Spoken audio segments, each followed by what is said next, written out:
Well, ladies and gentlemen, you are certainly welcome back to the channel. Keith here from Commander Hoops. If this is your first time viewing, please do like and subscribe. Look, this is a topic I thought I'd bring up because there's been a lot of talk as the transfer window opens, players come and go, and that's the stature of a business, you know. We get some incredible years out of players. Some players don't cut it at Celtic, some players are just phenomenal.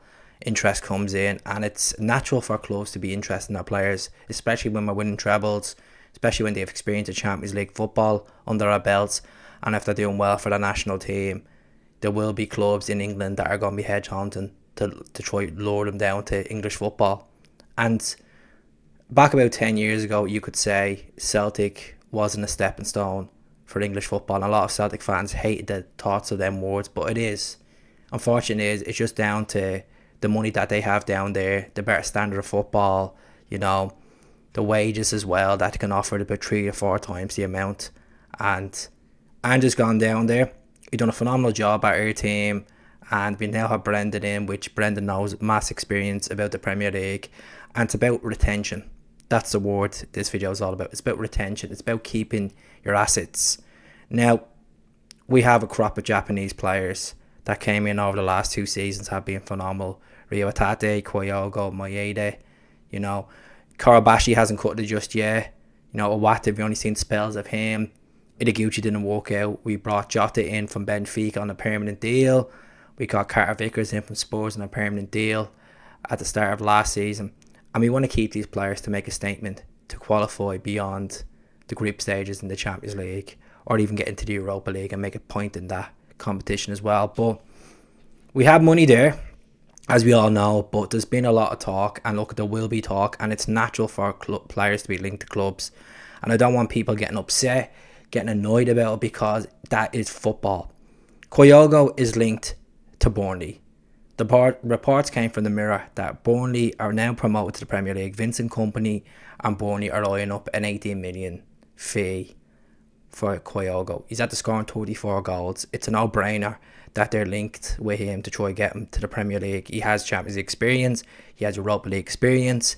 He's now back in the Japanese squad. Do I think he's going to leave to go to Burnley? Money talks, to be honest with you. And Burnley, to be honest with you, over the last 6 years have been quite tight with their finances, being down in the Championship, being promoted, being in Europe with Sean Dyche, and then being relegated and getting back up with Vincent Kompany. I can't see him, deep down in my heart, I can't see him going to Burnley. I don't think he will go to a promoted thing. I think we have 1 season left of Kyogo before he moves on. And I just want to say there will be clubs interested in him over the summer. And don't start getting down about it, because players come and go. They're just a name. They're part of a history. They move on. It's not a Henrik Larsson.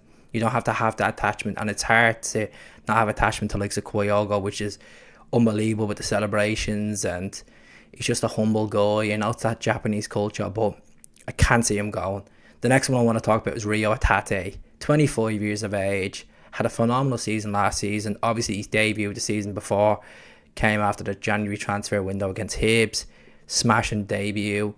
His goal against Hearts a couple of weeks later, his goals against Rangers, and then last season he was just outstanding. He was out of this world, some of the play, even against Real Madrid.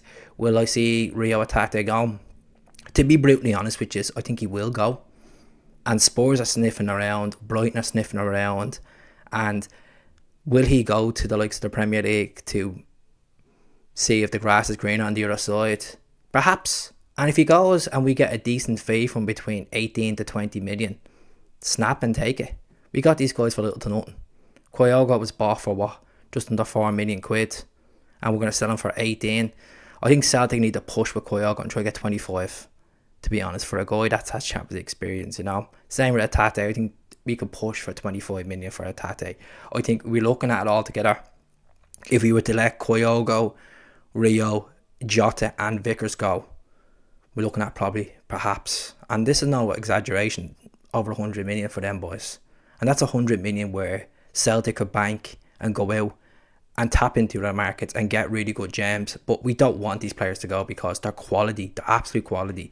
So Jota is the next one. Jota, it's been reported that Ange is going to go in. Yes, it's going to be a lot of paper talk. Ange is going to go in and try lure Jota to Spurs, to Tottenham. what our advantage is, we have Champions League football. Spurs don't have Champions League football. Yes, they have superior finances, nice stadium, better opposition. You know, lovely. London's a lovely place, but will Jota go there? I think he's enjoying his life, and it's all down to his teammates, how he's enjoying his football, having the Champions League, and pushing to get into that Portuguese national team as well. And if he goes to Spurs, he probably will have a better chance of getting into the Portuguese team, unless, you know, Martinez starts saying, well, you know what, I'm going to give him a benefit of the doubt. We'll start pushing him and maybe give him a couple of call-ups to give him a chance in there. There's some quality players in the Portuguese team. But I can't see Jota going in this summer unless it's a ridiculous bid of like between 25 to 30 million. Jota would be gone. The club will say, snap our fingers, we'll let him go. And we'll get a winger in for 7 million and we'll pocket the rest. And that's the way football goes, folks. We bring these guys in for about quarter the price, and we sell them for a good gem, you know, or sell them for like 3 times the amount, and that's business in football. And Carter Vickers, this is a one that I don't really want to see him go the most. He's the most improved player, I think, over the last 2 years, especially at Celtic. He's been at Tottenham for 6 years of his career, been on loan 7 times, and we bought him last season for just under 8 million. And we want Carter Vickers to go? Definitely not. We missed him terribly towards the end of the season. Would he go back down to Spurs? Definitely not. I think the whole links with him to Spurs is nonsense, complete nonsense. And we're gonna get that. We're gonna get Carter Vickers linked with teams, no question about it. I see the likes of everything being linked to him. Probably Palace, all these teams, Fulham and all in the mix will be lower tier teams. Well, lower tier in the Premier League, which we'll see what happens. You know, and I think Celtic need to hold their guns. Do not sell. See how they get on over the season. They might be afraid the valuation will go down if they don't have a good season this season coming. But they're in contracts, folks. And I know contracts is a bit steady in football where you say, well, they're here for 5 years. Not necessarily. Money talks.